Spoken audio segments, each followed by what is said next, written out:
Nanotechnology is manipulation of matter on an atomic or molecular scale.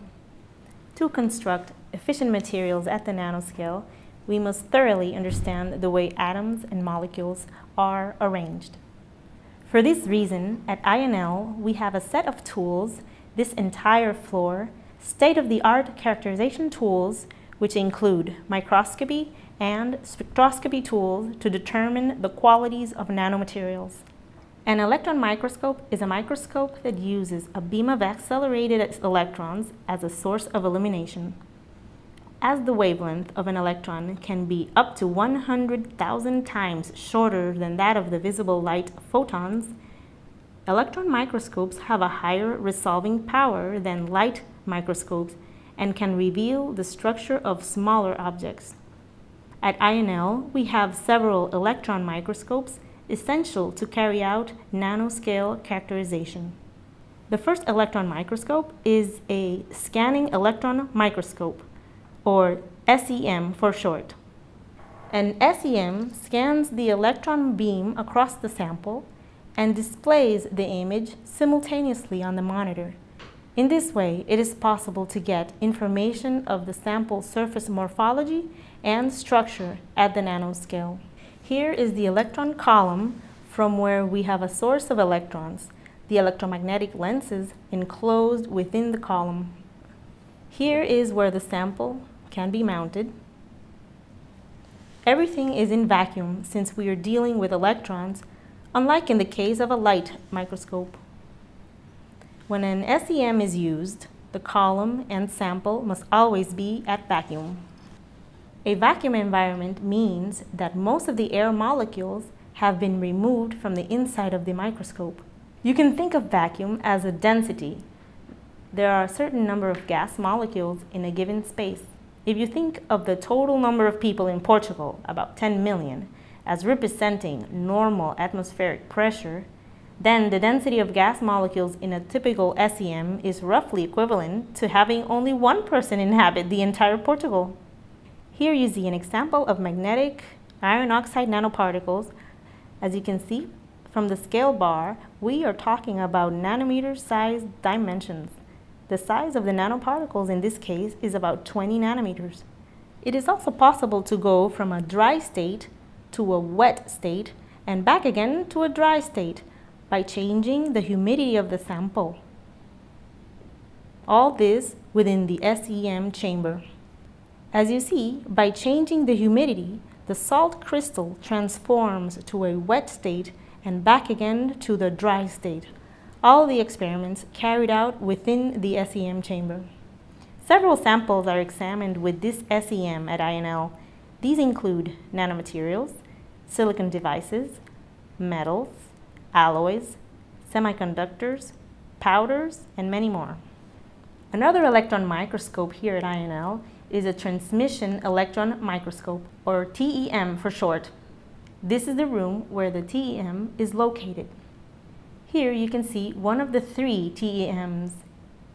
At INL, we have 3 that are complementary and can enable characterization of a wide variety of materials.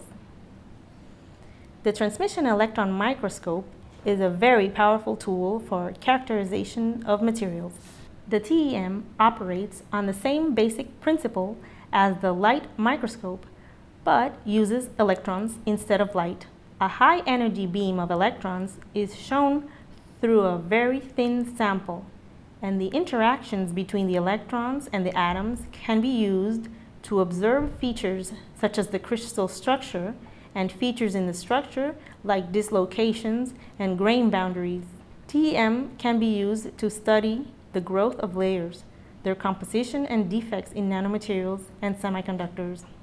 Because the wavelength of electrons is much smaller than that of light, the optimal resolution attainable for TEM images is many orders of magnitude better than that of the light microscope. TEMs can reveal the finest details of internal structure, in some cases as small as individual atoms. The third electron microscope is a focused ion beam scanning electron microscope, FIBSEM for short. This is the room where the FIB-SEM is located. And here you can see the FIB-SEM instrument. A focused ion beam instrument is almost identical to an SEM, but uses a beam of ions rather than electrons. Electrons used in scanning electron microscopes are not the only charged particle that can be accelerated and focused using electric and magnetic fields. An ion is an atom or molecule in which the total number of electrons is not equal to the total number of protons, giving it a net positive or negative electrical charge. The lightest ion has almost 2,000 times the mass of an electron, and heavier ions can be another 250 times as massive.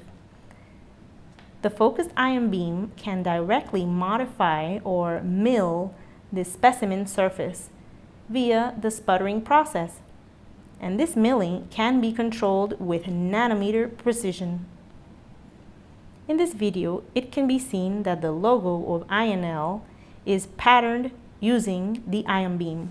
By carefully controlling the energy and intensity of the ion beam, it is possible to perform very precise nanomachining to produce minute components, or to remove unwanted material, or to pattern surfaces with desired shapes.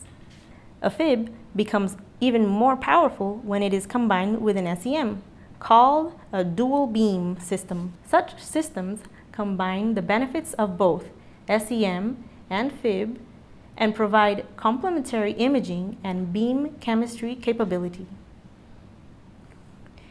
The FIB at INL is used for the inspection of devices fabricated in the cleanroom at INL. It is also used to prepare samples for the TEM.